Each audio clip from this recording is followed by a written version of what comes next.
2022 کے اینڈ کی بات ہے کہ ایک پریڈو گاڑی آئی ہمارے سامنے. تو میں نے سمجھا ڈونر آئے ہیں، تو وہ پہلے خود آئے، پھر اپنے والد صاحب کو لے کر آئے، ان کا ہاتھ پکڑ کے اندر لے کے آئے.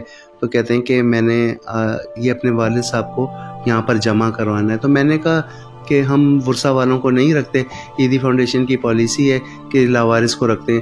تو انہوں نے کافی میرے ساتھ بدتمیزی کی. تو جاتے وقت کہہ گئے کہ اگر میں ان کو سڑک پر پھینک بھی جاؤں تو پھر بھی تو آپ رکھو گے نا.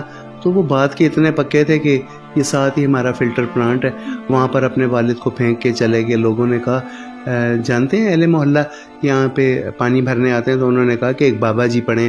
میں اپنے اسٹاف کے ساتھ گیا تو دیکھا کہ وہی والے بابا جی تھے جو ان کا بیٹا لے کے آیا تھا. ہم ان کو اندر لے آئے، انہوں نے اپنا نام نہیں بتایا، انہوں نے کوئی ایڈریس نہیں بتایا. وہ اتنے دل برداشتہ ہو گئے اپنے بیٹے سے کہ انہوں نے تقریباً ہمارے پاس 20 گھنٹے زندہ رہے. اتنے وہ ہو گئے کہ انہوں نے کوئی بات نہیں کی، کچھ کھایا پیا نہیں. دوسرے دن صبح 10 بجے وہ رضاء الہی سے فوت ہو گئے.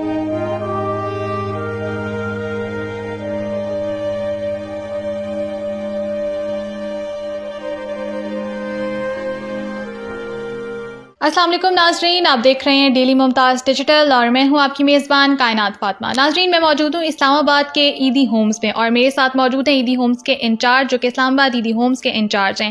ان کا نام ہے شکیل احمد. شکیل احمد صاحب جو ہیں کتنے عرصے سے یہاں پر انچارج ہیں، کیسے ان کو جو خدمت خلق کر رہے ہیں ان کے اندر یہ موٹیویشن کیسے آئی اور کس طرح کے کیسز ان کے پاس آتے ہیں، آج ہم ان سے جانیں گے. السلام علیکم سر. وعلیکم السلام. کیسے ہیں سر آپ؟ جی شکر اللہ. شکیل احمد، سب سے پہلے تو میں یہ جاننا چاہوں گی کہ آپ جو ہیں اتنا اچھا کام کریں، لیکن اللہ تعالیٰ ہر کسی کو یہ نہیں دیتا نا صلاحیت. آپ کتنے عرصے سے کر رہے ہیں یہ کام؟ 18واں سال ہے عیدی فاؤنڈیشن سے وابستہ، لیکن یہاں پر انچارج بنے مجھے 15واں سال. اچھا، 15 سال ہو گئے. تو یہ موٹیویشن کہاں سے آتی ہے؟ کیونکہ یہ ہر کوئی نہیں کر سکتا یہ کام. بس میں نے شروع میں تو مجھے کوئی دلچسپی نہیں تھی. میں کہا بے روزگار، میں نے اپنا کام چھوڑ دیا تھا ہوٹل کا. میں کہا چل نہ ہونے سے بہتر ہے. لیکن جب یہاں پر آیا تو مجھے پتہ چلا کہ لوگوں کی زندگی، لوگوں کے دکھ کیا ہیں. پہلے تو ہم صرف سنتے تھے کہ 18 سال پہلے کہ عیدی فاؤنڈیشن ہے جو دکھی انسانیت کی خدمت کرتی ہے. جب میں اس کے اندر داخل ہوا تو میں نے یہ سوچا کہ جو میں نے پہلے زندگی میں شوگرز مل میں اور سوکا فارماسیوٹیکلز اور بڑی بڑی کمپنیوں میں کام کیا، تو میں نے سمجھا کہ میں نے اپنی زندگی برباد کی ہے. مجھے جب سے ہوش سنبھالا تھا تو مجھے عیدی فاؤنڈیشن سے وابستہ ہونا چاہیے. تو اب یہاں پر آ کے جب آپ لوگوں کی خدمت کرتے ہیں تو آپ کو کیسا محسوس ہوتا ہے؟ ہاں، بہت خوشی بھی ہوتی ہے، دکھ بھی ہوتا ہے. دکھ زیادہ ہوتا ہے کیونکہ آئے دن کوئی نہ کوئی مرد اور عورت اپنے ماں باپ کو یہاں چھوڑنے کے لیے بے قرار ہے، اور وہ اوپر اپروچ کر کے میرا نمبر حاصل کر لیتے ہیں اور پھر وہ کہتے ہیں کہ ہم جا رہے ہیں. مثال کے طور پہ ہم سوئٹزرلینڈ جا رہے ہیں آفس کی طرف سے، امریکہ جا رہے ہیں سال کے لیے، تو آپ ہماری ماں کو یا ہمارے باپ کو رکھ لیں. تو مجھے پتہ ہے نہ انہوں نے باہر جانا ہے، وہ صرف ایک بہانہ ہوتا ہے کہ اپنی ماں یا اپنے باپ کو یہاں پر چھوڑ دینا. تو پھر وہ اپنے نمبر غلط بتاتے ہیں، اپنا ایڈریس غلط بتاتے ہیں. وہ 2-3 سال ہمارے پاس رہتے ہیں، فوت ہو جاتے ہیں. ہم ان نمبروں پہ کانٹیکٹ کرتے ہیں، وہ سم بھی بند ہوتی ہے، نمبر بھی بند ہوتے ہیں، ان کا ایڈریس بھی غلط ہوتا ہے. تو بڑا دکھ ہوتا ہے اس طرح. تو ابھی تک جو آج کل میں آپ کے پاس جو کیسز آئے ہیں ان میں سب سے ورسٹ کیس کیا ہے جو سب سے ایسا ہو کہ آپ واقعی دل سے دکھی ہو گئے؟ کیس تو آپ نے میرا میڈیا پہ وہ سنا ہے، وہ باپ نے کو بیٹے نے چھوڑ دیا تھا، جو وہ تو آپ نے بہت وائرل ہوا ہے. ایک میں آپ کو واقعہ بتاتا ہوں، یہ ابھی پچھلے سال 2022 کے اینڈ کی بات ہے کہ ایک پریڈو گاڑی آئی ہمارے سامنے. تو میں نے سمجھا ڈونر آئے ہیں، تو وہ پہلے خود آئے، پھر اپنے والد صاحب کو لے کر آئے، ان کا ہاتھ پکڑ کے اندر لے کے آئے. تو کہتے ہیں کہ میں نے یہ اپنے والد صاحب کو یہاں پر جمع کروانا ہے. تو میں نے کہا کہ ہم ورثہ والوں کو نہیں رکھتے، عیدی فاؤنڈیشن کی پالیسی ہے کہ لاوارث کو رکھتے ہیں. تو انہوں نے کافی میرے ساتھ بدتمیزی کی. تو جاتے وقت کہہ گئے کہ اگر میں ان کو سڑک پر پھینک بھی جاؤں تو پھر بھی تو آپ رکھو گے نا. تو وہ بات کے اتنے پکے تھے کہ یہ ساتھ ہی ہمارا فلٹر پلانٹ ہے، وہاں پر اپنے والد کو پھینک کے چلے گئے. لوگوں نے کہا جانتے ہیں اہل محلہ یہاں پہ پانی بھرنے آتے ہیں، تو انہوں نے کہا کہ ایک بابا جی پڑھیں. میں اپنے اسٹاف کے ساتھ گیا تو دیکھا کہ وہی والے بابا جی تھے جو ان کا بیٹا لے کے آیا تھا. ہم ان کو اندر لے آئے، انہوں نے اپنا نام نہیں بتایا، انہوں نے کوئی ایڈریس نہیں بتایا. وہ اتنے دل برداشتہ ہو گئے اپنے بیٹے سے کہ انہوں نے تقریباً ہمارے پاس 20 گھنٹے زندہ رہے. اتنے وہ ہو گئے کہ انہوں نے کوئی بات نہیں کی, کچھ کھایا پیا نہیں. دوسرے دن صبح 10 بجے وہ رضاء الہی سے فوت ہو گئے.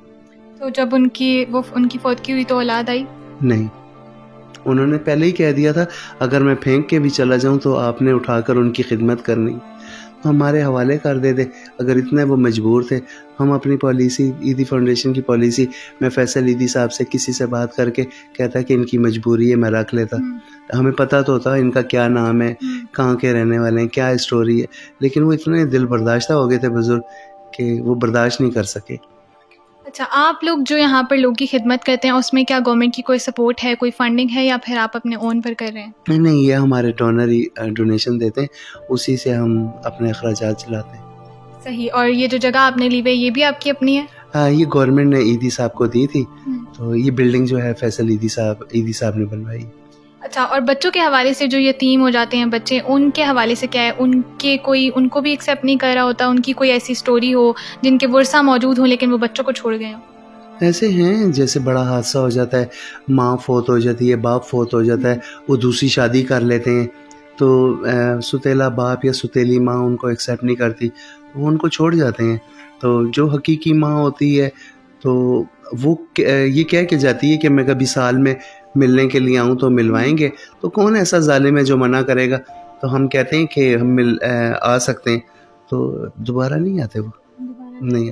اچھا شکیل صاحب, کیونکہ آپ لوگ روزانہ اس طرح کے کیسز دیکھتے ہیں اور ڈیلی بیسز میں اتنی تعداد میں آتے ہیں آپ کے پاس, تو کبھی آپ لوگ فیڈ اپ نہیں ہوتے جو یہاں پر موجود لوگ خدمت کر رہے ہوتے ہیں؟ ہاں, ہوتے تو ہیں, لیکن اب عادت سی بن گئی ہے, اب ہماری روٹین بن گئی ہے. ہماری عید بھی انہی غموں میں ہے, ہمارے خوشی غمی سب انہی کے ساتھ ہے.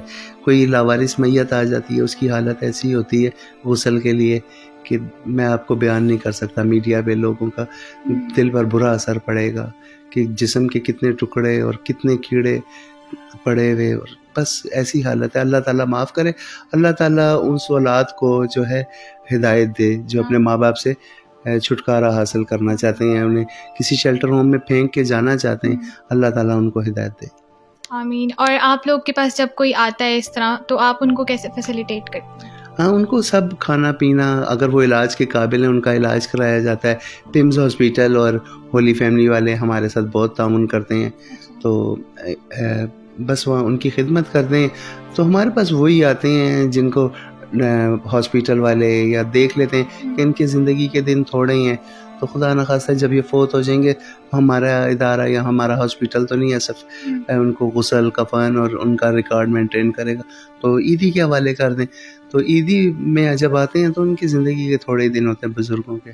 اور جو بچے ہوتے ہیں ان کی پڑھائی لکھائی کا سسٹم عیدی ہی افورڈ کرتا ہے؟ جی, میٹرک تک اسکول عیدی ہوم کے اندر ہی ہے, اور اس کے بعد جو عملی زندگی ہوتی ہے, جب بچی یا بچہ 18 سال کا ہوتا ہے تو اس کو کراچی شفٹ کر دیا جاتا ہے.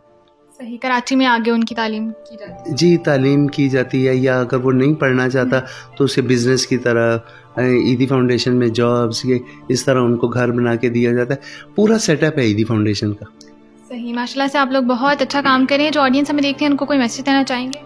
ہاں, بس میں یہی کہنا چاہوں گا کہ آج آپ لوگ اپنے بزرگوں کو اگر یہاں پر چھوڑنے کے لیے بےتاب ہیں, بے قرار ہیں, آپ کی خواہش ہے کہ اپنے والدین کو یہاں پر چھوڑ کے جائیں, تو میرا ایک ہی سخت پیغام ہے کہ آج وہ اپنے والدین کو چھوڑ کر جا رہے ہیں, تو کل شاید میں یہاں پر انچارج نہ ہوں, کوئی اور ہو, کہ میں بھی کتنی ایج ہو گئی ہے, میں نہ ہوں انچارج, لیکن اللہ تعالیٰ دیکھے گا, یہ عوام دیکھے گی, یہ لوگ دیکھیں گے کہ آپ کو بھی آپ کی اولاد یہاں ہی چھوڑ کر جائے گی.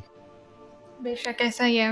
تو یہ پیغام واقعی بہت اچھا پیغام دیا ہے انہوں نے. تو جو نافرمان اولاد ہے اس کے لیے بہت بڑا یہ سبق ہے کہ اپنے ماں باپ کے ساتھ جو ہے تعاون کریں, ان کی فرما برداری کریں, جو آپ کو پوری زندگی پالتے ہیں, آپ کے لیے جو ہے وہ رات دن ایک کرتے ہیں, تو ان کے ساتھ جو ہے اچھا برتاؤ کریں, اور ان کو ایسی جگہ پہ لا کر تو بالکل چھوڑنے کی ضرورت نہیں ہے. امید کرتی ہوں کہ آج کے پروگرام سے آپ کو بہت کچھ سیکھنے کو ملا ہوگا. اب تک کے لیے دیجیے اپنی میزبان کائنات فاطمہ کو اجازت. اللہ حافظ.